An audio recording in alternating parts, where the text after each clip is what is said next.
It's happening, it's coming towards us.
Well, I am thrilled to have with us Roger Hallam from the UK, who is an amazing activist. And as a lot of you may know, Roger is the original founder, with others, of Extinction Rebellion.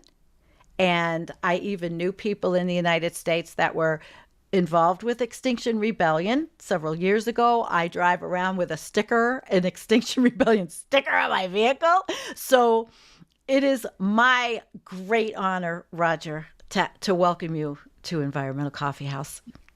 Yeah, great. Can't wait. Can't wait. Oh, boy. All right. So I guess I want to start with,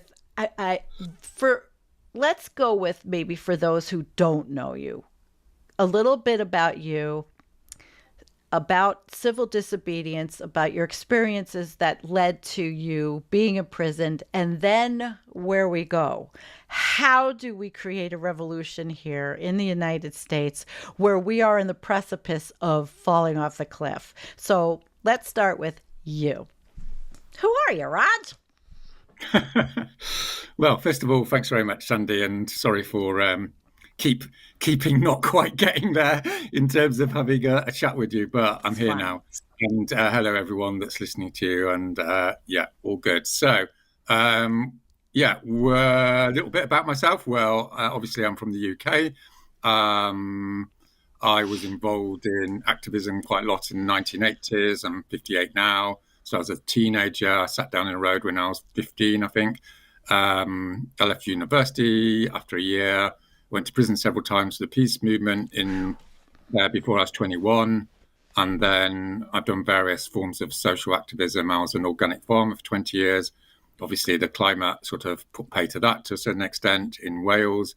And then I did research on how to cause trouble, as I like to put it, at a big posh institution, university in London, and I helped do the foundational work for Extinction Rebellion and Just Stop Oil in Slate Britain, and I've helped to build, quite a lot of the largest climate campaigns in the Western world, and I natter away on Twitter and various other things every now and again, as you know. Oh, I follow you. I follow everything you do.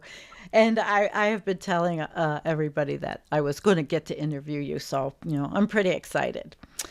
So, given your background, it's a lot of civil disobedience. Can you tell us how you learned and what you learned from civil disobedience? Well, as I said, I was sort of imbued with the whole civil disobedience idea as a teenager. I was brought up in the Christian church and what have you, so obviously I had that sort of influence. And so I had quite a lot of practical experience of it. And then I spent a year studying Gandhi. I sort of dropped out of university and read quite a lot about it. And then I sort of revisited it, I suppose, after I finished being a farmer. And I suppose what happened between the 1980s and the present time is There's a lot more social scientific investigation in the Mm-hmm. psychology of it and how to systematize it, I suppose. So what I've been involved with is very practical work, really. I don't, sit around. Well, I do sit around waffling on, but I do quite a lot of frontline designing. Yeah. So people will come to me and they say, "Oh, I want to, organize a campaign in Italy." And then I'll do a design and help them along, mentor them, and then obviously pass them on to other people. I don't have, a big organization I'm in charge of or anything like that. I'm very much a person that works in a formally powerless position, as it were, because that's what I like to do. Because if you're formally in charge of people, then obviously problems happen. Well, if you don't have any official position, it's a lot nicer. You can say what you like. Sure. You're like, the advisor. Yeah, something like that. Mm-hmm. And, I've had quite a lot of success, but that's mainly because I work with a larger network of people who are very interested in how to create revolutionary change. And dare I say, a lot of has been learnt from the American tradition. And of course, the American tradition has learnt from other traditions, indigenous Absolutely. traditions, Gandhi and what have you. So it's all a big mishmash, as we know. And, I can tell you a few tricks if you like, but that's, Why not? Why not? Give us well, give us one little anecdote trick.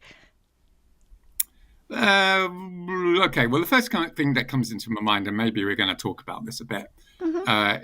is culture and organisation. So a lot of people like focus on the frontline stuff, which is all well and good. There's a lot to be said about how you relate to the police and how you relate to the public and the press and all that sort of stuff. But what I found, from doing empirical research, as it were, it's not like I'm ideologically attached to this proposition, but the basic proposition is you need a central organization and you need to trust that organization, and it needs to be competent and responsive and humane, and it needs to be in charge. Unlike And government. yes, well, Unlike it. I'm not, Yeah. I'm not a utopian. I'm not saying Yeah. that therefore this is going to bring forward some utopian future. It certainly Yeah. isn't. However, we're not, as I'm sure your listeners know, we're not in the luxurious position of being able to choose between lots of options. We basically have to Right. choose the best worst option. And the best worst option, in my view, on the basis of, starting up a lot of campaigns, is the first step is to get a bunch of people who are going to basically run the show. Not permanently, obviously. They're going to bring Mm-hmm. other people in. And they need to know how to run things well. And that's a lot about culture and relationships. Obviously, it's about strategy as well. You need to be doing something that works, but it's all about how you treat each other and how you induct people and the culture you create. So, for instance, in Just Stop Oil, which has been probably the biggest climate campaign in the UK. It's got 95% name recognition and what have you. There's always people running around doing antisocial things, as you might say. But Good. behind all that, a few hundred people who work part-time and full-time, and they have a culture, right, of trust and service and respect. And unless you've got that, you're basically just going to be going round in circles, which is one of, with all due respect, and it is a lot of respect. That's one of the biggest problems in the States, and not just in the States, but Oh. generally the tradition of Western individualism, as I would call it, which is, Mm-hmm. even though a lot of people who say they're on the left, sort of display behavior which is really at the center of the capitalistic relationship, transactional relationships, which is a big problem. Let's put it like that. Transactional How was that? relationships. Well, having lived my whole life in the United States, I completely concur with you on your assessment of our country and its hegemony and what's happening here. It's just not sustainable. Hmm. But let's talk about, before we go any further, the campaign started because of our climate crisis and overshoot. So, Hmm. where's a little philosophy behind how you feel about where we're going, headed as a species, and the predicament we're in? Yeah, well, I think the first thing to say is, the phrase climate change and climate crisis is the wrong phrase, right?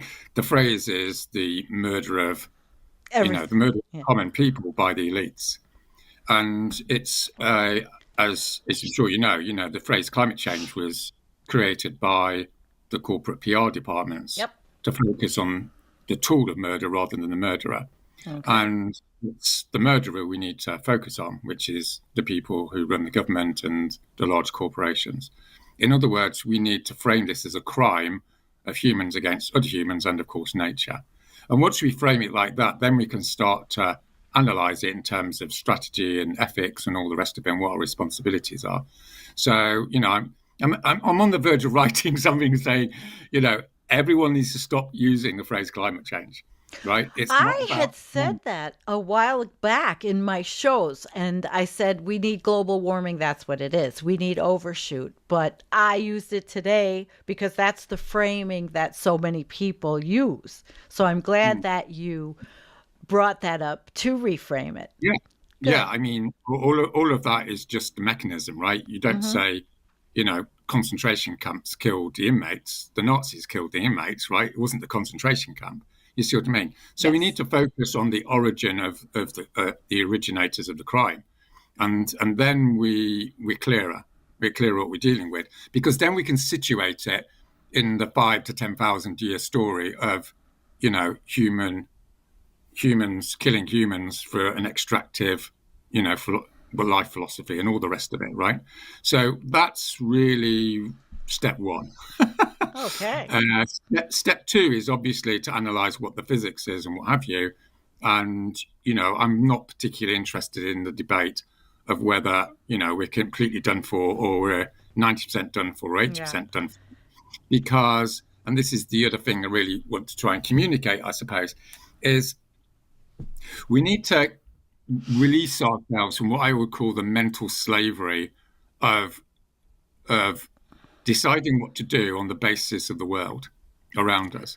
We should decide what to do on the basis of how we want to live our lives. So it doesn't actually matter whether we're doomed or not. It doesn't matter whether it's 90%, 80%, 70%. What matters is, how do you want to live your life?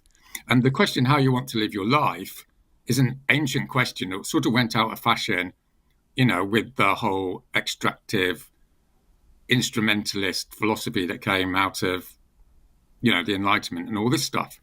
And of course, this is like massively embedded in the secular left, as well as the secular right. It's this notion that we need to be successful, we need to work out what to do, and then we'll decide whether we're going to do it. So, I've done several hundred public meetings, and you'll be familiar. So you go to a public meeting and you'll say, right, we're fucked. We're going over 1.5. We're going to cover, 2 degrees. You go through it all, and then you split into small groups, and what happens. People will go, well, I'm not going to do something unless it works. And that's the most revolutionary orientation, right? The first thing we need to understand about the revolutionary tradition is it's a virtue ethics orientation. What I mean by that is people do stuff because it's right. And they also do stuff because it's exciting, because you're 70 years on this planet, 60, 50, 80, whatever it is. And you just want to have an exciting life, right? And having an exciting life is not being a slave to yourself or to state. So it doesn't matter whether you win or not, right? And as it happens, as a social researcher, I'm of the opinion, and I think this is a robust proposition, is it's those people that just want to live their lives and want to do the right thing and just want to go for it who actually are the most effective change makers, because they don't suffer from what's called a collective action problem. So a collective action problem is an American invention, right? From American rational people. No disrespect intended, of course. Oh, but don't worry. We can handle it. But the notion is unless you're going to get somewhere, you don't do it. And of course, there's no point doing anything rationally, because the ruling class is always going to win, right? Because they're more powerful. So what a lot of people on the left do is they basically do the work of the ruling class by creating a sort of deterministic, negative message, and everyone sort of competes on how fucked they think we are, as if that's radical. That's reactionary. What's revolutionary is to say, fuck where we're up to. We're just going to go and have a fucking good time. You see what I mean? So I'll just give you a little historical example of this. There's loads, and this is a bit provocative. But, there was a revolutionary called Danton, right? He was a French revolutionary. He was done in by Robespierre. I'm not saying he was great or not great, right? But the upshot of it is he did the business, as you might say. Did the right? business. Yeah. For better or worse. And then when he was on the way to get guillotined, by Robespierre, I don't know whether it's actually true, but, it doesn't really matter, really. But apparently he said, look what we've done. Look what we've done. We've lived our life and we've done amazing things. So he didn't give a shit that he was going to die, right? Wow. He was just full of the passion of just being a revolutionary, if you see what I mean. Yeah. Now, that doesn't mean he's a great guy. It doesn't mean his strategy is going to work. It doesn't even mean he's a good person. He might, end up killing loads of people, and no doubt he would. But this is the foundation. Unless you get the foundations right, you're going to be fucked, within 6 months. And the problem with the whole ideology that is promoted by the left and the right to young people is the ideology of instrumental logic, which is don't do it unless it's going to work. Yes. Right. And I've been guilty of that as well, because, at the beginning of XR, I was going, hey, if 10,000 people commit civil disobedience, you're going to get somewhere. But I was sort of misunderstood because I was sort of assuming that you've already got that philosophical, sort of almost religious basis of, I don't care whether we're going to win or not, I'm going to go and do this. So a lot of the burnout that, Western individualists suffer from is because they have a sort of slave mentality. They have this extractive mentality, which of course is externalized into the physical world, right? Digging stuff up and destroying nature. But they have the same attitude towards themselves, which is they're going to extract from themselves. You see what I mean? They don't have a notion of just enjoying it, I might say. And for me, I've been to prison lots of times, blah, blah, blah. I can be nice and self-pitying. But the classic revolutionaries didn't have self-pity. That's the point. They just went for it. And we can talk about how you build on that foundation in a minute, right? But for me, that's a really good starting point. It is a good starting point. I've always said that even if we know what the big picture is in the predicament, it's always worth the fight to try to do what's right and not go down with a ship of negative fools. The ship of fools, which is in the United States, will be the fascist takeover of our country, basically. Do we want to go down like that? No, we don't. So I that's why I'm attracted to your philosophy, because it feels very akin to what I think about and how to do this, and who I want to communicate with, which is the younger people in the United States specifically, who are grasping and looking for someone to help them understand, how can we make change? Is it possible to have a revolution? Is it? The last time they felt anything exciting was Bernie Sanders. And then, of course, they were just destroyed by the system.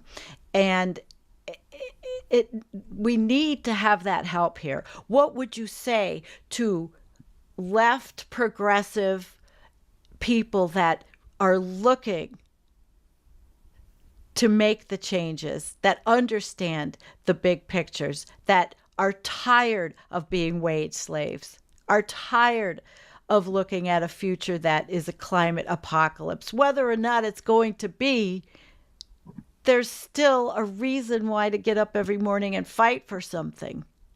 Talk to them. Yeah. But, what I'm trying to say is really quite foundational and and basic. And unless you have the basics in place, we'll talk about strategy in a minute, right? Okay. But the basics is Bernie Sanders gets crushed. So fucking what? That's the attitude.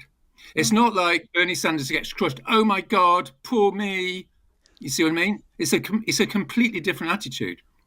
It's like, so what? Like I've just been listening to, I think it's Bolivia, right? This South American revolutionary. Yeah. He landed in Venezuela like 4 times, right? The first time he landed, he lasted about a week. And every time, if he had the modern attitude of being going, oh, poor me, he didn't have a poor me attitude. He went, okay, pick myself up and we're going again. And then he got fucked over again. And then he picked himself up and he did it again. And that's the foundational attitude, right? And it's not moral or anything. It's about who you think you are and why you want to live your life. That's the key question. And what we need to do, like our generation, Sandy, is stop that defeatism of the left infecting 16, 17, 18-year-olds who are full of the joy of life. They want to just fucking go for it. You see what I mean? Yes. And we need to say to them, just fucking go for it. Don't let all the doomers and the defeatists and the rationalists go, oh, isn't it terrible, Bernie Sanders, terrible things happen. So what? Shit happens. We moved on. We don't, it doesn't matter. It doesn't matter, right? Because we don't control the world. This is the fundamental conceit of Western civilization, the notion that we control what's going to happen. You see what I'm saying? We don't fucking control anything. We're going to be dead soon, right? The only question is what's a guy called Camus said, right? You either commit suicide or you decide to live your life. If you want to commit suicide, go and do it. The mid-20th century guys didn't mince their words because they'd gone through the Nazis, hadn't they, right? Yeah. This guy ran the main magazine against the Nazis in underground France. He knew what it was like to get up in the morning and not know whether he was going to be alive, And I'm not glamorizing it. All I'm saying is there's a really clear idea that if you want to be a rebel, then you've got to decide to be a rebel. You can't decide to be a rebel only if the going's good. You see what I mean? Right. Because the going may not be good. I mean, we are in a predicament that could be just detrimental. Well, it is, as I see it. So the first thing is to ignore the world and just decide what you want to do. You see what I mean? Yep. So the second step. Okay. So I'm going to do my little manifesto here for you. But manifesto we wanted to talk about violence. We wanted to talk about violence and all this sort of stuff. So let me preempt you to go on to the next step, right? The next fundamental revolutionary step, right? The first one is from self-pity to enjoying yourself. The second revolutionary step, before we actually get out the door and start sitting on roads and things, the second fundamental step is to decide that you are not separate from the other, right? There is no separation fundamentally between you and your enemy, right? Which doesn't mean that they're not your enemy. It doesn't mean you're going to not go out and fight them. But there's not an absolute separation, because absolute separation is at the heart of the fascist extractive proposition, right? Nature is there. It's nothing to do with us. And we're going to fuck over that nature because it's nothing to do with us. We all know it is. Not in some sort of hippie, woo-woo sort of way, but in physics, right? Yeah. Physics has shown that we're part of a common consciousness and all this sort of stuff, right? So is ancient wisdom, so is indigenous wisdom. So we just have this little Western idea that you're there, Sandy, and you're nothing to do with me, and I'm Roger, and nothing to do with you. That's bollocks. It's metaphysically bollocks, right? It's not about morality. So when you go out Love it. and talk to your enemy, right? And I talk to a few of my enemies. I treat them with respect, not because I'm trying to be nice, but because they are actually, in some sense, in some fundamental sense, the same as me. And this is the foundational, rejection of violence, because the essence of violence is fascism. In the fascism is the fundamental othering of the opponent. The absolute othering. That's what justifies you killing them. And this is all well and good, and we've had 10,000 years of it. But for me and for people that are working on what the new civilization looks like, is we have to once and for all leave that tradition behind. All right, the foundational sort of the basis of the new civilization has to be connection, which doesn't mean we're not going to go into conflict, but we're not going to start killing people. As soon as you start killing people, it's the same as the capitalist. You're the same as the fascist, fundamentally, right? But what I'm trying to say here is, like, in these big debates, people like to make it, violence. It's a tool. Violence is, it's a morality. I'm saying, like, violence is a metaphysics. It's a mechanism of degeneration of the human spirit. And there's overwhelming empirical evidence, in so much as you want to talk about that, that as soon as you introduce the violent proposition into a social space, it degenerates towards hierarchy, secrecy, abuse, corruption. Right? Especially when the side you are being violent against has a hell of a lot more firepower than you do. So the key point here, and I talk to a lot of Americans about this, they say, oh, these fuckers, they've done this to us, they've done that to us, so we need to go and get them. When you go and get them, you're getting yourself. That's the point. It's not a moral point. It's you're corrupting yourself. So, after World War II, when people, started killing the Nazis as a revenge, they had this revelation that they didn't want to lower themselves to the level of Nazis by killing Nazis. You see what I'm saying? What they want to do is go and create what they decided to do. Not all of them, of course, but a lot of them, they followed that argument and said, we're going to create the new world. We're not going to lower ourselves into bitter, violent, revolutionary, macho, fuck you sort of stuff, right? Because it doesn't make any sense. It doesn't work, right? And also, you're just going to end up excluding, over time, you exclude everyone who's not a young man. Yeah. You exclude women, you exclude old people, you exclude weak people, you exclude kids. The essence of revolution is the participation of everyone in the new social project. You do not exclude people. And the essence of violence is exclusion of people within your own side, and of course, the denigration and death of your opponent. So, these are two foundational things. You've got to get your ducks in a row, metaphysically, philosophically, spiritually, before you can go out and do the business. And if you don't, then you'll replicate the patterns of the opponent, and you become your opponent, and you collapse into a mess, right? And so many young people, as we know, to do 6 months of activism, and then they burn out, right? I mean, Right. I've been working 12 hours a day for 40 years, right? I never burn out. Why do I never burn out? Because I'm not attached. You see what I mean? And you're passionate. I'm passionate, but I'm not attached. To the I'm outcome. human, right? You're not attached to I'm the not attached to the outcome. outcome, and I'm not attached You to can't my be. and I'm not attached to my bitterness. Like the police could come round tonight. They come round every 2 months. They come into my flat. They'll nick my stuff. They go through my room. They'll take my computer and stuff. They'll stick me in a cell for 24 hours. They'll threaten me with prison, Wow. whatever it is. And I'm going, like, part of me's going, what fuckers, right? Right. And another part of me's going, Roger, don't give in to that shit. Yeah. You need to be strong, because you need to come out and go, what the fuck? I don't care. Why do are what you you like. and why are you such a threat to them? Well, that comes on to the third element, right? Which is what actually to do. So you can, the big problem is loads of spiritual people who are saying they're super detached, and loads of, hippie type people going, oh, I love my enemy. But that's all fucked unless you're in resistance, right? So this is where the left-wing people are perfectly right, is you have to go out and challenge the injustice of the world, right? But you're going out on a firm basis. When you go out and challenge the injustice of the world, the fundamental principle is to create disruption. That's what I'm well known for. You see what I mean? That's my day job, right? I go around the world, and there's some, young guys in Argentina, and they're going, it's all fucked here. And I go, well, here's the basis of it. I go through the basis. If you're cool with the foundational stuff, then let's look at how we're going to create a movement in Argentina, right? And they were going, okay, you need a central core, you need a Mm-hmm. demand, you need a mobilization strategy, and you need to go and call shit, right?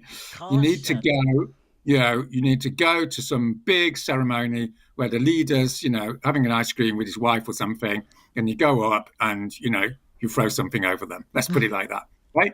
You see, and that'll get you in the national news, and then 1,000 kids in Argentina are going to contact you on social media and go, "What the fuck? That was great," and off you go. Then you're going to integrate them, and there's a whole load of technicalities about how you induct them and how you train them and how you're nice to people and how you go, right, next time you're going to block the motorways or whatever you're going to do. But you're doing it as a disciplined army. You see, this is the point. Yeah, a It's like, disciplined army without violence, which was one of the questions I had posed to my Discord group, and I read it to you, and you already answered it without me having to read it about how are we going to abandon the doctrine of white liberal nonviolence and take up arms? But you answered that, and so I thought you did a very good job of that. yes, Thank you. because the disease of the world is a disease of the spirit, right? That's the problem. So the problem with our culture is it's totally materialistic. When you're going up against the opponent, it's not fundamentally a Mm-hmm. material struggle. Mm-hmm. It is to a certain extent because you want to go on strike and make sure the capitalists can't produce goods. So that's a material side. But the real battle is for the hearts and souls of the social space. Your own side, you're speaking to your own side, you're speaking to the public, and you're speaking to the opponent. And through the persistence and discipline and disruption of your campaign, you're going to break through. Not always, of course. This is not a car engine. It's a complex system, as they say. So you might do all the right things and you're still fucked. Or you might just push through and everyone thinks you're great. But again, it doesn't matter because you're going to carry on. And obviously, if some things aren't in place, you go away for the weekend and you rejig the bits and then you go again, right? Yeah. Because you're just going to go over and over again. And this is what the revolutions did, right, for decades, over the last 200 years. You read about them. Spent half their life in prison, half of them got shot, and a few of them got through and took over the state. And our project is to take over the state. That's the final sort of thing to say is this is not about performative activism. It's not Right. about neoliberal, positioning tokenism. It's not about who thinks what, who says what on social media. That's all bollocks, right? That's the distraction of the capitalist gaze, if you see what I mean. Yeah, You know, I'm distracted by it a it's lot. sons and daughters of capitalists, going through a phase before they become bankers, all that business, right? Oh, Putting yes. on the right. So what we need to focus on is mobilizing people that have got skin in the game. So that's not like the kids at university. It's about going out to the suburbs of the cities, to the working class areas, and holding assemblies and listening to people that do all the essential work in society and being in service to them.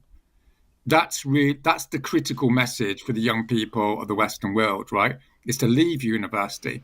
There's no point saying you're radical and staying at university because university is a mechanism of creating privilege. I left university went after a year because I sussed it out, right? I went to India. I went to India and I saw, I was in this civil rights movement in India when I was 18, people getting shot, people getting raped.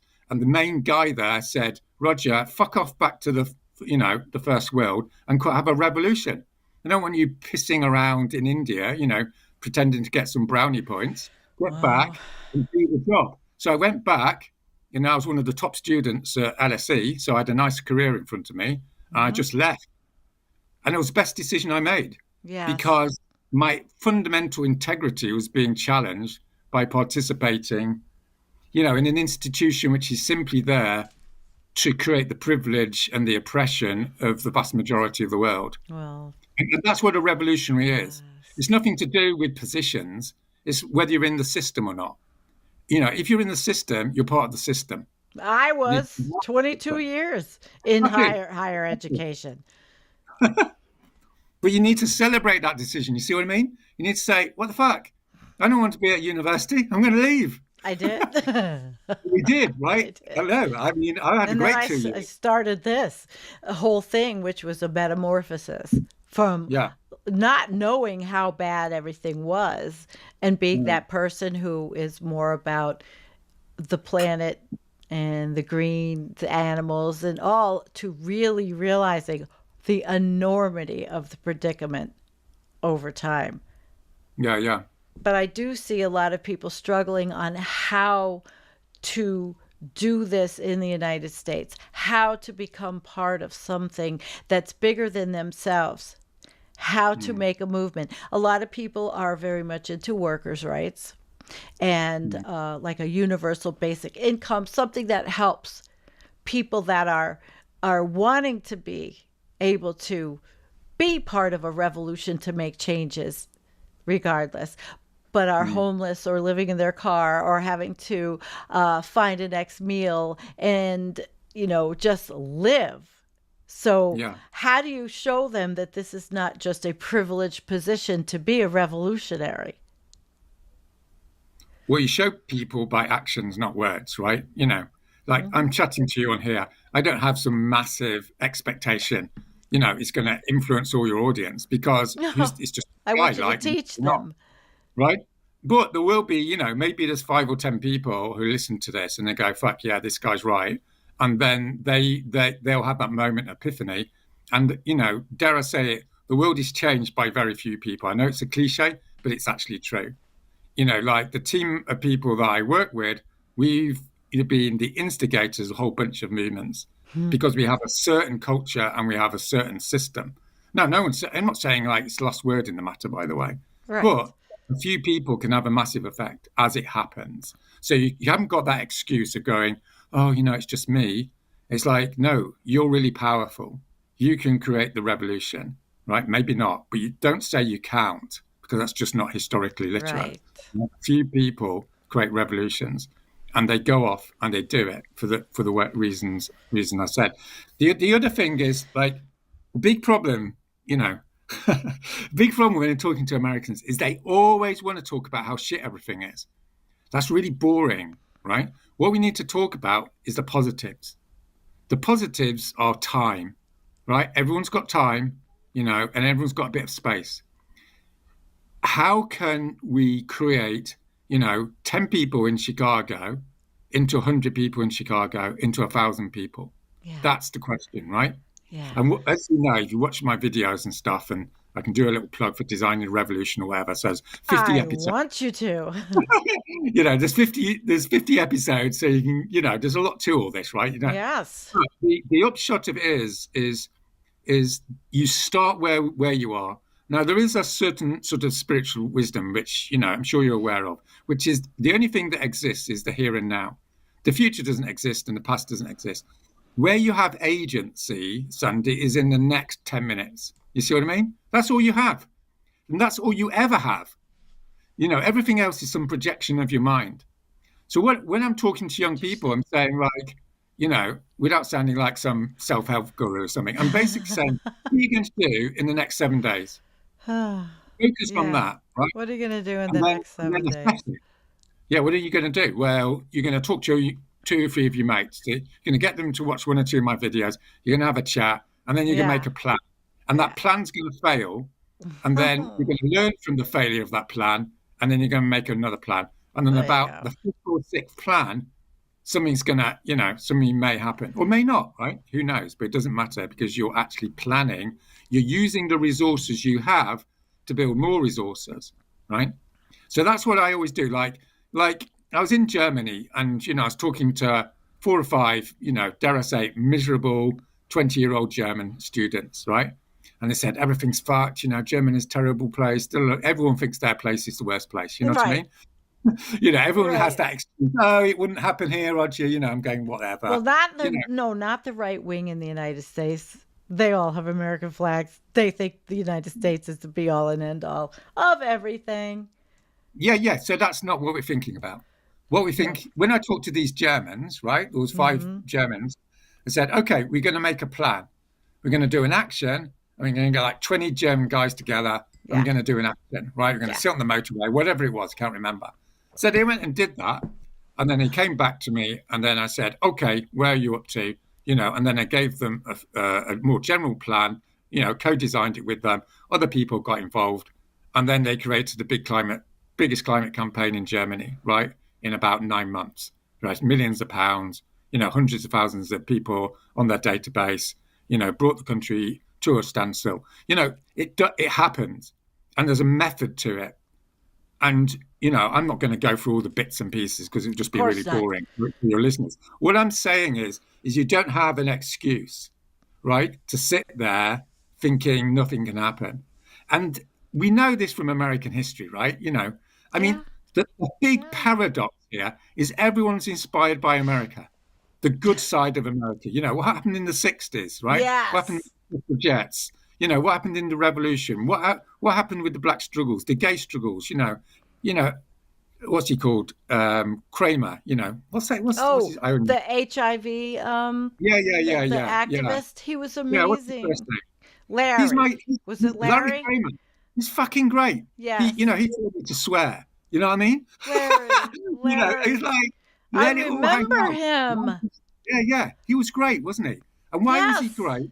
Because he just got up and he said, what the fuck? He said, if you don't get onto the streets, you're going to fucking die. Stop being miserable and get on with the And they job. did.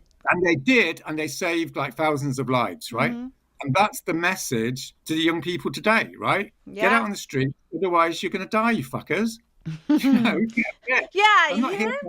Get out on the I'm not here street, to guys. entertain No, but really, that you. that is inspirational. And if that hadn't happened, who knows? Because I Well, mean, more people would have died, wouldn't they? But I had now, friends that died. I mean, it was yeah, horrible. but now the whole problem is global, isn't it? Right? It's Global. like global HIV, right? So this is it. This is the final challenge in some big, you know, spiritual I sense. think so. I do. I So think that your thinking and your processes could be just the last real big effort before everything just tanks. But if we don't make the effort, what have we got to lose? What have yeah, we got to absolutely. lose but everything we've already lose, or we're going to lose it anyway? But And there's a little wrinkle I want to point to in what you've just said, right? okay, So give this me is the one of the wrinkle. problems. The problem with the doomer position, right? They say, "Oh, it's too late. Everything's going to collapse." Right? That's not a very sophisticated position. All What right. happens historically is things collapse, the system collapses, and That's then there's a reaction. It's not the end of the society. You need to separate between the regime and the society. So what we can say with absolute certainty is all the fuckers that run the show, they're done, right? Capitalism's going to destroy itself. All the people that run the companies, they're done. The whole system's done. Okay, what happens after that? What happens after that is two things: a national democratic revival or fascism. So yes. there's a two steps to it. You see what I'm saying? There's the collapse of the system, and then there's the collapse of the whole society. Hmm. And when you have the collapse of the system, you'll have millions of people wanting something else.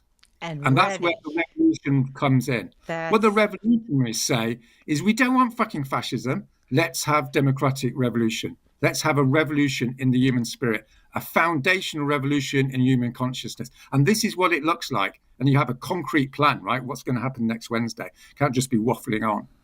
And what we need to do as revolutionaries and people listening to this is we're waiting for that moment. So it's a positive interpretation of the doomsday story. See what I mean? Yeah, the system's going to collapse and no one's pretending that's going to be pretty. And it opened up this super exciting possibility to reconstruct the human spirit for the first time in 10,000 years, to actually get beyond that extractivist, poor me, materialistic, the foundations of the okay. of the capitalistic proposition. And it goes deeper than capitalism, as we all know, right? Capitalism's Well, been around yeah. for 500 years, And right? my life is steeped in it.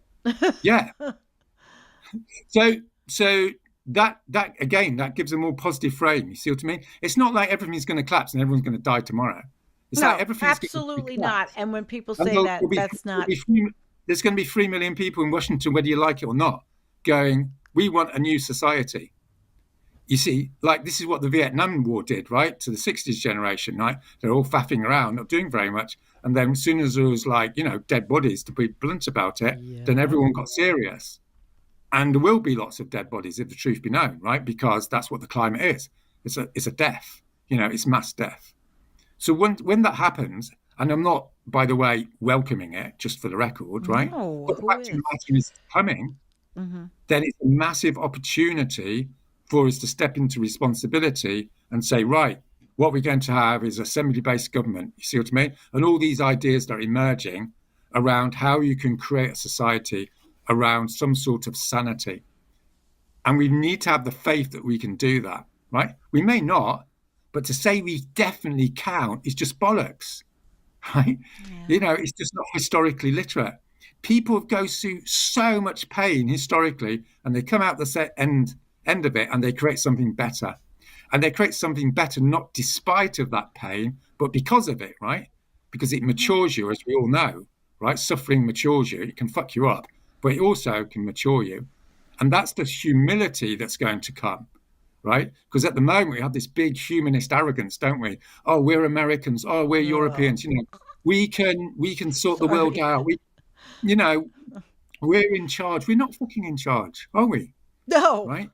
We're not. Just absolutely not. get with the program. It's very difficult to live your life. you know, No, da da da. nothing is easy, but and we also have to be very careful that we don't take in the victim role and always put ourselves as a victim. I'm not a victim, and I don't want anybody to feel like they're a victim. Take that victim mentality and turn it into activism. Turn it Yeah, into something much better than, like you said, I'd say the poor me's or whatever. There's so much to do, so mm. much to do, and you Yeah. have given us guidance. You. I don't want to give the impression, just for to be clear, that shit doesn't happen and it's really upsetting. And there is such Yeah. a thing as being victimized, right?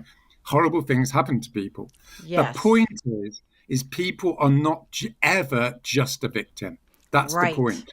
Because if Right. you say someone's just a victim, you're dehumanizing people. Mm-hmm. There's always the spirit there which can say, yes, I'm a victim and I'm a human being and I can choose to get up tomorrow and continue to live my life. You see what I mean? Yes. Because I have an irrepressible spirit about myself, whether I like it or not.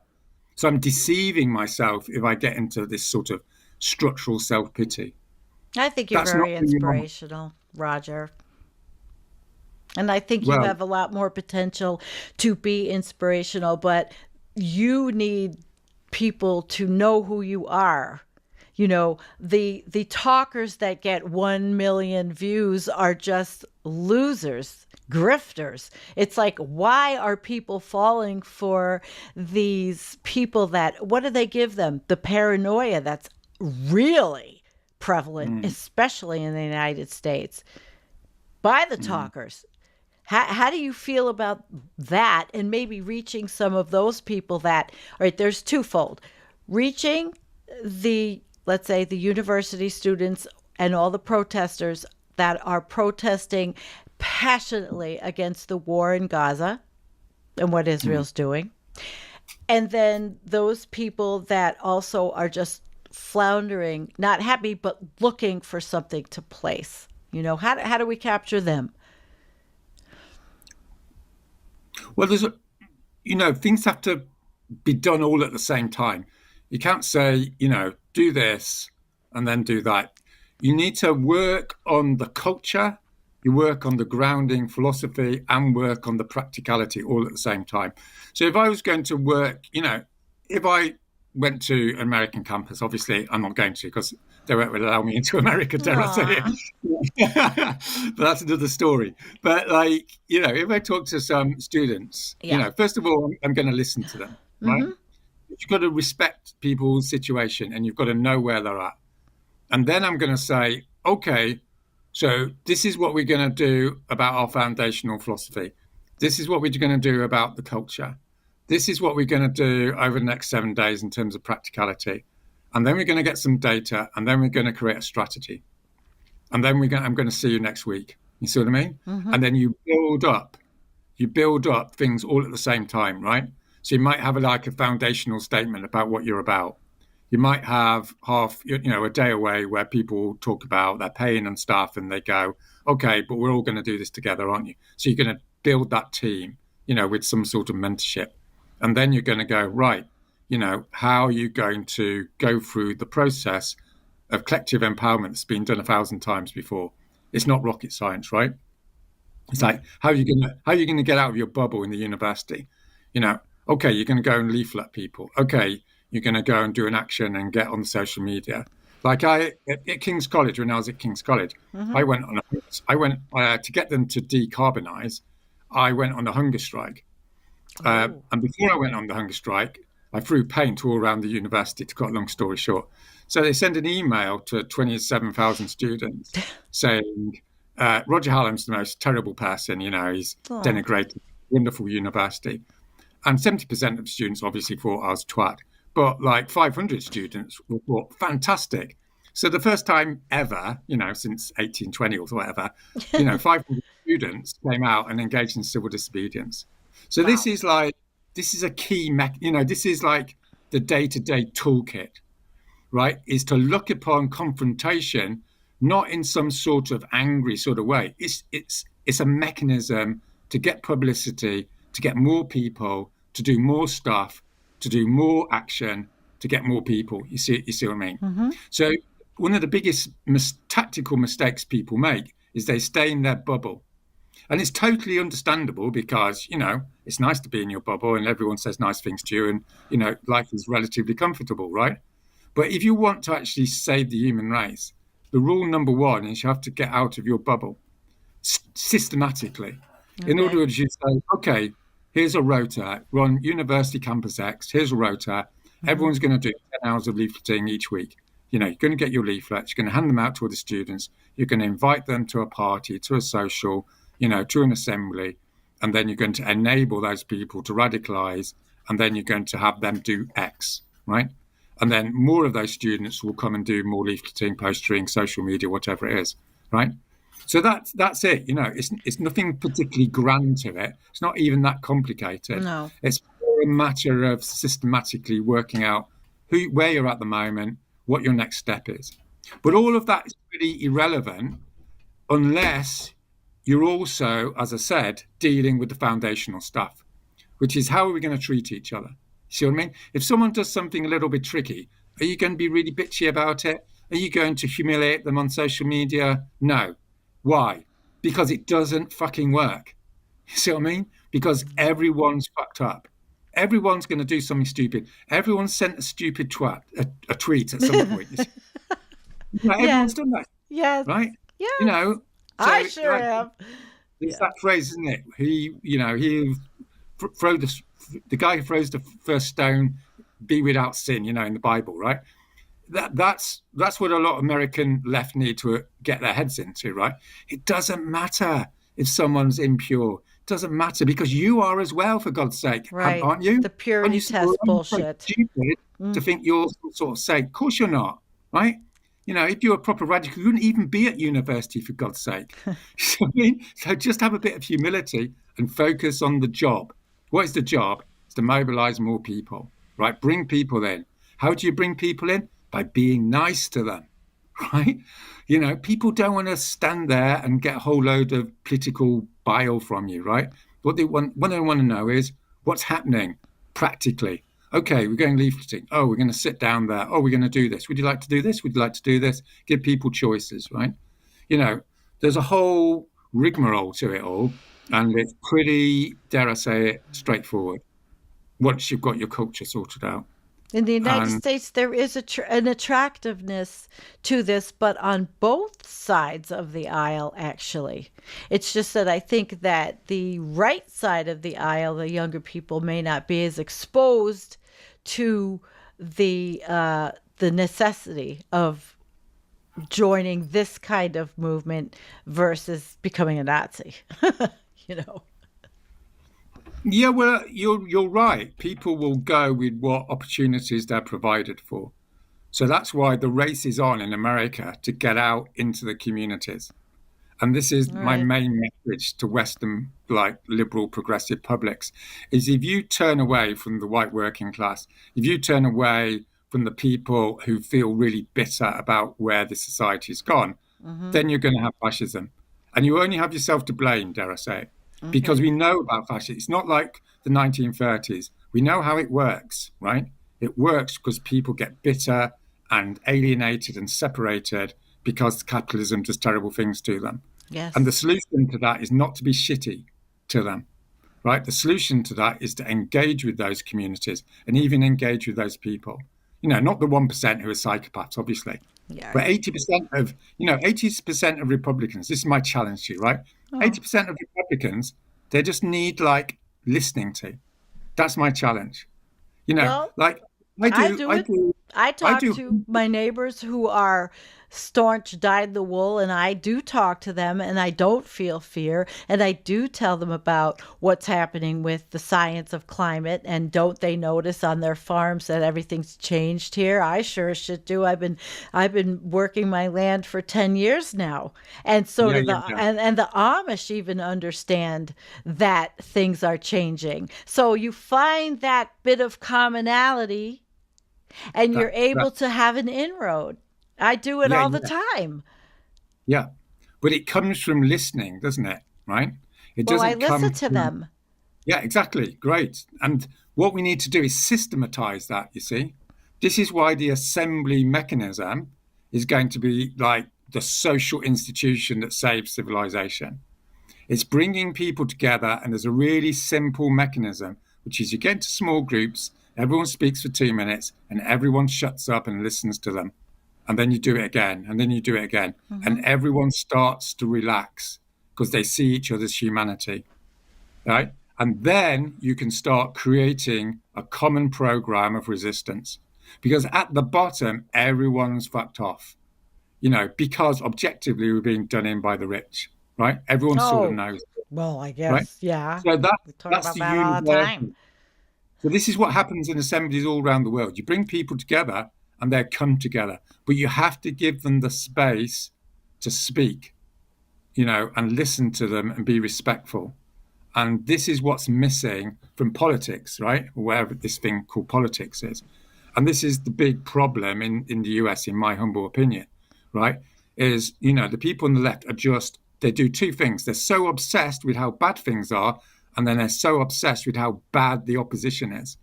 That's all fine, but that's not going to save America. I know, but I fall into it.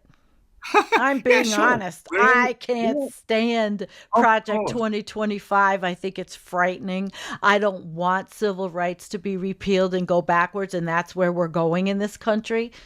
Yeah. It's Yeah, yeah, very yeah. distressing. I'm the same. I'm the same. Don't get me wrong, right? I'm not some I'm not like. getting you wrong. What I'm saying is when you've had your little rant in your head, don't Hmm. think that's all there is to it. There's another Sandy in there who's going, okay, so what am I going to do with my life? What am I doing? That's what I'm going to do. I'm going to Rebuilding my garden beds. you're going to do Yeah. your garden bed. You're going to get this weird guy Roger on, and you're going to do two or three other things, and you're just going to go, that's what I'm doing. You see what I mean? But you need to get together with other people and strategize. It's not like, hey, this is what I'm doing. You need to get together with other people and then collectively work out what you're going to do.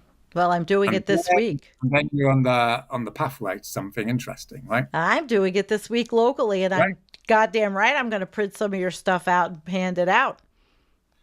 I just want people to understand who you are and maybe get interested. And I do have enough people that want to hear what I have to say, even around here. So Yeah, yeah, why not? I always like, well, I have nothing to lose because I have a lot to gain.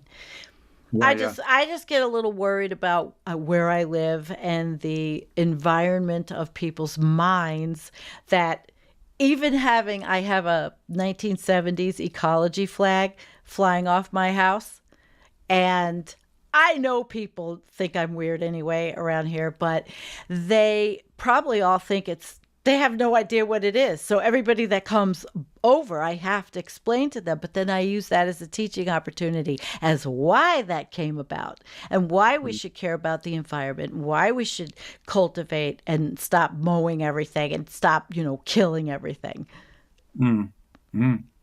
Yeah, well, that's good. People have no idea what overshoot is either.